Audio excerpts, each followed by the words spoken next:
سبحانہ تعالیٰ ہر رات کے تیسرے حصے میں اللہ سبحانہ تعالیٰ جس طرح اس کے شان کے لائق ہے آسمان دنیا پہ تشریف لے کے آتے ہیں میرے اور آپ کے لیے، اور اعلان کرتے ہیں من یدعونی فاستجیب لہ، کون ہے جو مجھ سے دعا کرے میں اس کی دعا قبول کروں۔ اللہ اکبر، ہمیں سے کون شخص ہے جو ان اپرچونیٹیز کو یوز کر لے۔ من یسألنی فاعطیہ، کون ہے جو مجھ سے سوال کرے میں اس کو عطا کر دوں، چاہے وہ دنیا ہو یا آخرت ہو۔ من یستغفرنی فاغفر لہ، کون ہے جو مجھ سے توبہ کرے اور اپنے گناہوں کی بخشش مانگے، وہ گناہوں میں ڈوبا پا ہے میں اس کو معاف کر دوں۔ صحیح بخاری کی 1145 اور صحیح مسلم کی 758 نمبر حدیث ہے۔ ہمیں سے کون شخص ہے جو ان مومنٹس کو ویٹ کرے گا؟ اینڈ سبحان اللہ، آج کل کا جو ٹائم ہے ونٹرز اٹس ایزیئر۔ امام حسن البصری کہتے ہیں کہ جو سردیاں ہیں یہ تو مسلمانوں کے دن ہیں کہ جس میں روزہ رکھنا آسان اور قیام کرنا بھی آسان ہوتا ہے، کہ لمبی راتیں انسان رات کو 8 بجے سو جائے، 9 بجے سو جائے، عشاء کی نماز پڑھ کے سو جائے اور اس کی آنکھ نیند پوری ہو جاتی ہے اور وہ رات کو اٹھ کے اللہ کی عبادت کر سکتا ہے۔ So as compare to summers it's easier. اور سمرز میں دیکھیں سبحان اللہ، کبھی کبھی 3:30 بجے، 3:45 بجے فجر کی جماعت کھڑی ہو جاتی ہے، اور آج کل 6:10 پہ فجر کی جماعت ہو رہی ہے یا 6:30 بجے فجر کی جماعت ہو رہی ہے۔ سو ہم دیکھیں کہ ہمارے پاس کتنا ٹائم ہے۔ جب ہم گرمیوں میں لیٹ سو کے صبح فجر پہ اٹھ سکتے ہیں تو ہم سردیوں میں جلدی سو کے تہجد کے لیے کیوں نہیں اٹھ سکتے؟ It's all about the mind set, it's all about planning. If you fail to plan, we plan to fail. So the trick is to sleep early, رات کو جلدی سونا۔ اور جو شخص ابھی تک نہیں شروع کر پایا اس کو چاہیے کہ وہ کم از کم 2 رکعت سے شروع کرے، صرف 2 رکعت ہی ادا کر لے، کافی ہے اس کے لیے۔ وہ بس 15 منٹ پہلے اٹھ جائیں، فجر کی اذان سے 15 منٹس پہلے، اور فجر کی اذان یعنی فجر کا نماز کا ٹائم داخل ہونے سے آپ اپلیکیشنز ڈاؤن لوڈ کر لیں اور اس سے آپ 15 منٹ پہلے اٹھ جائیں، اٹھ کے وضو کریں، کم از کم 2 رکعت اور وتر ہی پڑھ لیں۔ And then when you start praying it you will feel it's less, مجھے تو دعا کا صحیح ٹائم نہیں مل رہا، مجھے تو قرآن مزید پڑھنا ہے۔ And then you will want more and more and more, and پھر آپ کے لیے آدھا گھنٹہ اور گھنٹہ بھی کم ہو جائے گا، اور پھر آپ کے لیے 2 گھنٹے اور 3 گھنٹے بھی کم ہو جائیں گے۔ And then you will start loving it. رسول اللہ صلی اللہ علیہ وسلم نے فرمایا اقرب ما یکون رب من العبد، اللہ سبحانہ وتعالیٰ سب سے قریب اپنے بندے کے کب ہوتے ہیں؟ فی جوف اللیل الآخر، رات کے آخری حصے میں، جو last third of the night ہے۔ فَإِنِ اسْتَطَعْتَ أَن تَكُونَ مِمَّنْ ذَكَرَ اللَّهَ، اگر تمہیں ہو سکتا ہے کہ تمہارے دن استطاعت ہے کہ تم اٹھ کے اللہ کا ذکر کرو، فی تلک الساعۃ فکن، تو پھر ان ساعات میں ان مومنٹس کو کبھی مس نہ کرو، کیونکہ یہ قربت اللہ تعالی، یہ اللہ کے قریب ہونے کا باعث ہے۔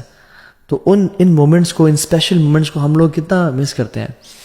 ابو امامہ الباہلی نے سوال کیا رضی اللہ عنہ اللہ کے نبی صلی اللہ علیہ وسلم کہ رسول اللہ صلی اللہ علیہ وسلم کون سی دعا سب سے بہترین ہے، کون سی دعا وہ ہے جو قیل یا رسول اللہ ایو دعاء اسمع، یا رسول اللہ کون سی دعا ہے جو سنی جاتی ہے؟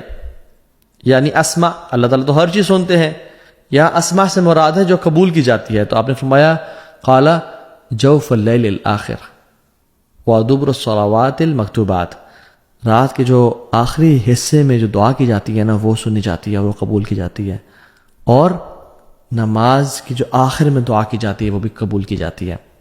دوسرے پورشن میں ہم بعد میں بات کریں گے، لیکن پہلی بات، رات کا جو آخری حصہ ہے کتنا اسپیشل ہے ہماری زندگیوں کا، اور میں اور آپ اس مومنٹ کو کتنا ویسٹ کر رہے ہیں۔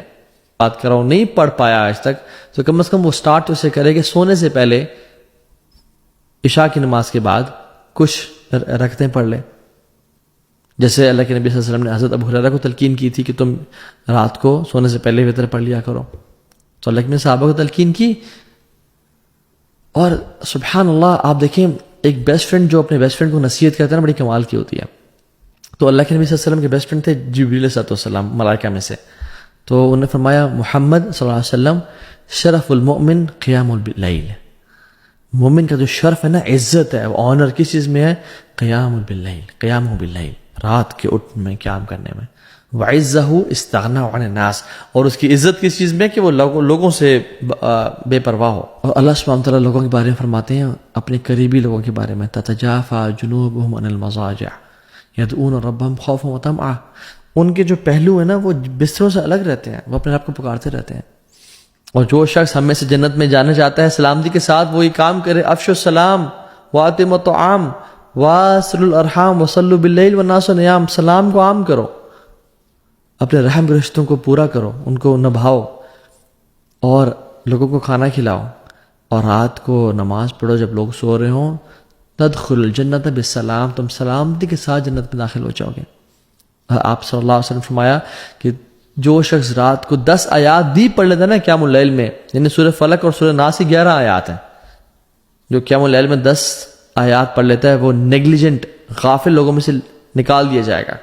اور جو 100 پڑھ لیتا ہے وہ اللہ تعالیٰ کے ڈیووٹ ورشپرز میں لکھ دیا جائے گا کہ وہ یعنی عابدین ہے، وہ عبادت گزار ہے.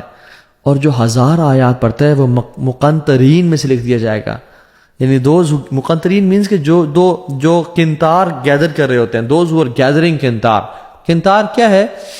عربی لینگویج میں ڈفرنٹ روایت آتی ہیں. 4000 دینار کے گولڈ کوائنز کو کنتار بولتے ہیں. سبحان اللہ.